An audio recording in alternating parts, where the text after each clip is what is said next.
మంత్రివర్యులు శ్రీనివాసరెడ్డి గారికి కేశప్గూడ గ్రామ ప్రజలు మరియు అశ్వరావుపేట గ్రామ ప్రజలు మత్స్యకార శాఖ సంబంధించిన చేపలు బట్టి వారు మెమోరాన్ని ఇచ్చారు.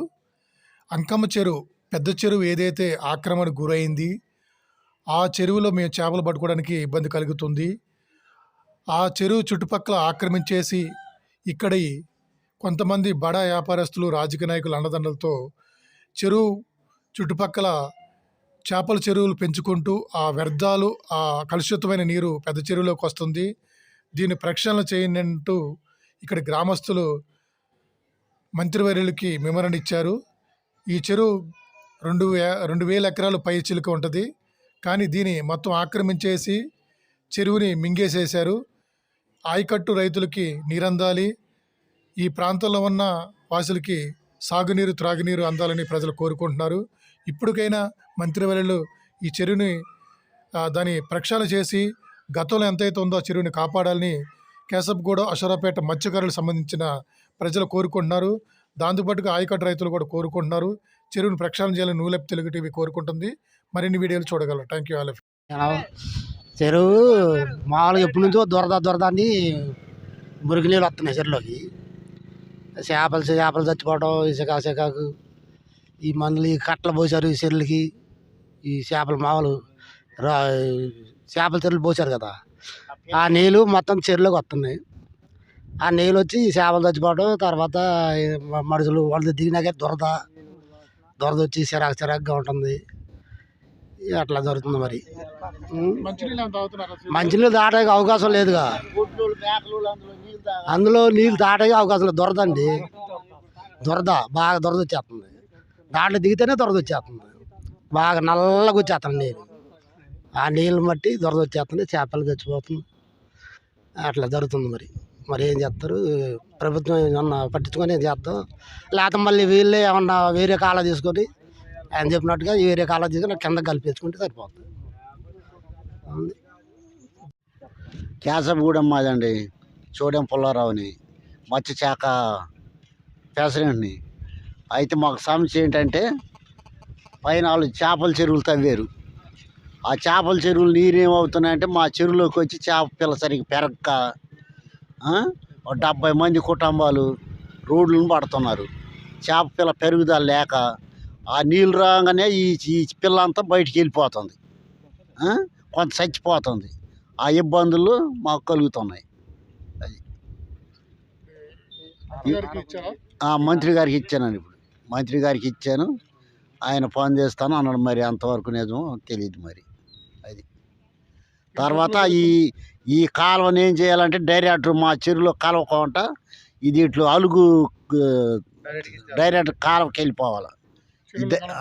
కలపకుండా డైరెక్ట్గా ఇది దగ్గరగా ఒక 15 సంవత్సరాల నుంచి మేము ఎంత చెప్పినా కూడా వాళ్ళు వినిపించుకోవటం లేదు. అది అధికారికి ఎవరికి ఇవ్వలేదండి. ఇదే మొదటి.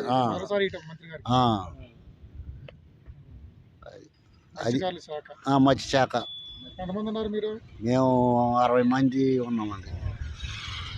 60 మంది ఉన్నాం. 60 మంది కూడా ఆ చేపల చెరువు మీదే బతుకు. అది అందులో గవర్నమెంట్ చేప పిల్ల పంపుతుంది కానీ ఆ చేప పిల్ల పెరుగుదల ఉండటం లేదు. అది పట్టబోయేసరికి 15 కేజీలు 30 కేజీలే ఉంటున్నాయి ఈ కలుషితం వల్ల. అందులో మేము దిగి చేపలు పట్టినా కూడా దురద ఎక్కువ అవుతుంది. కోటాలు, పుళ్ళు రాటాలు ఇలాంటివి జరుగుతాయి. అది డైరెక్ట్గా చెరువులోకి వెళ్ళి వాళ్ళకి వెళ్ళేటట్టు చూడాలి ఆ నీళ్ళు. అది మరి వాళ్ళు చేపిస్తారు. మరి అది సర్వీస్ చేయండి అంటే, అమ్మోరావు గారిని ఒకసారి సర్వీస్ చేయమంటే అది చేసేపాటు సరిపోద్ది అన్నారు ఇదివరలో ఉన్న అమ్మారావు గారు. ఇప్పుడు వాళ్ళు గురి అవుతుంది అంటున్నారు. గురి అయ్యేటప్పుడు ఏం చేయాలంటే సర్వీస్ చేయాలి. చేసి దానికి హద్దులు పెడితే ఇక అప్పుడు దాన్ని మేము కూడా దాన్ని ప్రోత్సహించి లోనకు రావద్దని చెప్పని కాపాడుకుంటాం. మామూలుగా తడి కుప్పినట్టే పెట్టేసి మనకి ఎంత లెక్క ఉందంటే ఇక అది సమస్య బాగోదు కదండి. కొంత పట్టా ల్యాండ్లు కూడా మునిగిపోతున్నాయి, కొంత ఏమో ఈ చెరువు చెక్కలు కూడా మునిగిపోతున్నాయి. అది దాన్ని సర్వీస్ చేసి దానికి ఎక్కడికాడు హద్దులు పెట్టేస్తే ఇక దాన్ని కాపాడుకుంటాం, మేము కూడా అందులో ఉంటాం. అదండి మా సమస్య. మీకు ఏమైనా ఇన్సూరెన్స్లు ఉన్నాయా? ఇన్సూరెన్స్లు ఇంకా లేదండి, ఇంకా ఇన్సూరెన్స్లు ఏం రాలేదు. ప్రమాదం జరిగినప్పుడు పరిస్థితి ఏంటి మరి మీది? అవి ఇంకా ఏమి లేవు, ఇన్సూరెన్స్ లేవు, ఏం లేవు. అయితే మొన్న అప్లికేషన్లు పెట్టాం, అవి మరి ఎంతవరకు ఇది అవుద్దో చెప్పలేము. మొన్నే వాటికి వారం రోజులు అవుతుంది పెట్టి. ఇక ఈ ప్రభుత్వం మరి ఏం చేద్దాం మరి గవర్నమెంట్. అంతకుముందు గవర్నమెంట్ అప్పుడు కూడా పెట్టాం, మా ఊళ్ళు కొంతమంది చనిపోయారు, అప్లికేషన్లు పెట్టాం, వాటికి ఏ మాత్రం కూడా రాలే, ఇప్పుడు వరకు రాలే, ఇన్సూరెన్స్లు ఏం రాలే. ఈ చేపల చెరువు లేసారా, ఈ వాటర్ మొత్తం ఎంకమ్మ చెరువు, ఆ వాటర్ మొత్తం దాంట్లో వదులుతున్నారు. ఆ వాటర్ వల్ల ఇప్పుడు మాకు ఎంత ఇబ్బంది అవుతుంది అన్నది వాళ్ళు చెప్పాలి, దాన్ని బట్టి ఆ పంచాయతీ పెద్ద కాపులు చెప్పాలి. ఇక అంతకుమించి మాకు అది తెలియదు. మీరు చూస్తున్నది అంకమ్మ చెరువు అండి. పెద్ద చెరువు నుంచి ప్రైవేటు చేపల చెరువులు తవ్వుకొని చెరువులోంచి నీళ్లు తీసుకోవటమే కాకోకుండా ఈ చెరువులోకి విషపూరితమైన కెమికల్తో కూడిన వీళ్ళు రొయ్యల చెరువులు, చేపల చెరువులు ఇక్కడి ఎగసాయం చేసుకుంటూ వ్యాపారం చేసుకుంటూ కోట్లు దండిస్తున్నారు. దాంట్లోని ఈ కలుషితమైన నీరుని ఆ చేపలు పెంపిన తర్వాత ఇవి కెమికల్ అంతా చెరువులోకి వ్యర్థాలు కెమికల్లో వస్తున్నాయి. చెరువులో ఇక్కడ 50-60 కుటుంబాలు ఈ పెద్ద చెరువు మీద చేపలు పట్టుకొని జీవిస్తూ ఉన్నారు. ఏదైనా కూడా ఆంధ్ర నుంచి ఇక్కడ వలస వచ్చి ఈ ప్రాంతంలో తక్కువ రేటుతో భూమి కొని పెద్ద చెరువు పైభాగంలో వండుకుంటూ ఇక్కడ కలుషితమైన కెమికల్తో కూడింది ఈ చెరువులోకి వాళ్ళు నీరు ద్వారాగా మళ్లిస్తున్నారు. మరియు ఈ చెరువులో నీళ్లు కూడా వాడుతున్నారు. ఏదైనా కూడా మత్స్యశాఖ వారు కానీ, రెవెన్యూ శాఖ వారు కానీ, పంచాయతీ శాఖ వారు కానీ ఏ విధంగా పర్మిషన్ ఇచ్చారనేది మనం చూడాలి. మరిన్ని వీడియోలకి నూలెప్ తెలుగు టీవీ చూడండి చివరి వరకు. Thank you. వెంకటేష్ అండి, సీమల వెంకటేష్. మాది 7 ఎకరాలు ఉందండి పొలము. ఈ వెంకమ్మ చెరువు అలుగు కట్టారు, కిందకి కాలువ తీస్తామని చెప్పి అలుగు కట్టేసి హైట్గా వదిలేసారు. దాని పోటేమో మొత్తం మా పొలాలు మొత్తం మునిగిపోయి మాకు ఇప్పుడు సారవ పండదు, దాలవ వేసుకుందామంటే నీళ్ళు ఉండవు. అలాంటి పరిస్థితిలో మేము బాగా ఇబ్బంది పడుతున్నాము. మరి దీన్ని ఈ గవర్నమెంటే చూస్తారని కోరుకుంటున్నాం.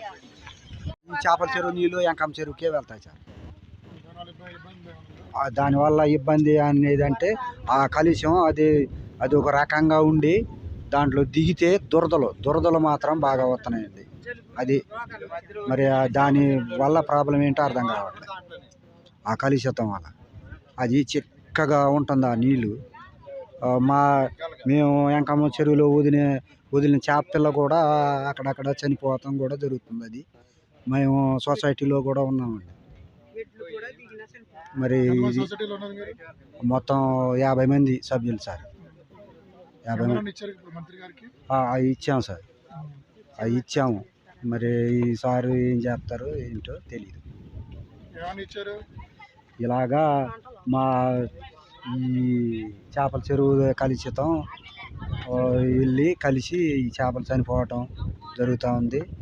దీన్ని కొంచెం ఈ గవర్నమెంట్ చూడాలని చెప్పేసి ఇచ్చాం సార్. పొలాలండి వర్షాలు వచ్చి ఫుల్గా మునిగిపోయినా కానీ పట్టించుకునే నాదులు లేదు. ఎవరు వచ్చి నారుమళ్ళు అవన్నీ కొట్టుకుపోయినా వచ్చి చూసి ఒక పుటువులు తీసుకొని వెళ్ళారు, కానీ ఇప్పటికేమి పరిష్కారం చేసిన వాళ్ళు లేరు. మొత్తం నాశనం అయిపోయినాయి పొలాలు, పంట చేయాలన్నీ. వచ్చి చూసి ఏదన్నా ఇద్దామని ఏమీ లేదు అసలు. ఇప్పుడు వచ్చారు, చూశారు, వెళ్ళిపోతున్నారు. పంటలు పోతే పోయినాయి కానీ లేకపోయినా పర్వాలేదు అనుకుంటున్నారు. అసలు పట్టించుకోవట్లే. పంటలు పోయినా కానీ మాకు ఏ మంత్రి కూడా వచ్చి కూడా పట్టించుకోవట్లే. వర్షాలకి మొత్తం మునిగి పంట మొత్తం పోయినాయి. వరిసేలన్నీ వరిసేను మొత్తం ఫుల్ వరద వచ్చి ఇటు పెద్ద చెరువుకే, వెంకమ్మ చెరువుకే వెళ్తాయి. కానీ అవి మళ్ళీ పోడుదని వెనక్కే వస్తాయి, మునిగి కుళ్ళిపోతున్నాయి వరిసేలు. చెప్పటమే కానీ ఎవరు వచ్చి తీయలే. వెంకమ్మ చెరువు అండి, వెంకమ్మ చెరువు అని ఉందండి ఈ మధ్యలో. చెరువు పేరు చెప్తున్నారు కానీ మొత్తం కబ్జా అయిపోయింది. ఆ చెరువు అయితే ఆ చెరువు మొత్తం కలిపి అన్నీ 1400 ఎకరం అని చెప్పారు మా తాతల కాడ నుంచి. కానీ చెప్పారు కానీ అక్కడ చెరువు లేదండి. మరి మాకు పొలాలు లేవు, ఆ చెరువు లేదు. ఈ పొలం అంతా ఏమయ్యింది? ఈ పొలం అంతా మరి సర్వీ చేసి మరి ఆ చెరువు చూపించి మాకు పొలాలు చూపిస్తారని అనుకుంటున్నాం. అయితే ఈ చెరువు మొత్తం కబ్జా అయ్యి ఉంది. ఆ కబ్జా అయిన ఎంకమ్మ చెరువు మాకు ఎన్ని ఎకరాలు అయితే ఉందో ముందు నుంచి అన్ని ఎకరాలు ఆ ఎంకమ్మ చెరువు మాకు చూపించాలి. ఈ కలిచేతం జరుగుతుంది. చుట్టుపట్టు మొత్తం ఈ రొయ్యల చెరువులు ఉన్నాయండి. ఈ రొయ్యల చెరువులు నీళ్ళంతా ఆ చెరువుకి వెళ్తుంది, ఎంకమ్మ చెరువుకి వెళ్ళి ఏం చేస్తుంది, దాంట్లో చేపలు తింటానికి పని చేయట్లేదు. కనీసం ఆవు దూడ వెళ్ళి నీళ్ళు తాగినా కానీ చనిపోతున్నాయి, బాగుండట్లేదు, దురదలు వచ్చేస్తున్నాయి. మళ్ళీ అదే నీళ్ళు మాకు ట్యాంకర్కి పంపించి మాకు ఇళ్ళకు పంపుతున్నారు. మరి అది తాగాలి. మరి అది దురదలు పిల్లలకి పెద్దోళ్ళకి దురదలు గజ్జి అలాగ వచ్చి చాలా బలహీనంగా ఉంటున్నారు. అదే దాని కొరకు ప్రభుత్వం వారు పట్టించుకోవాలని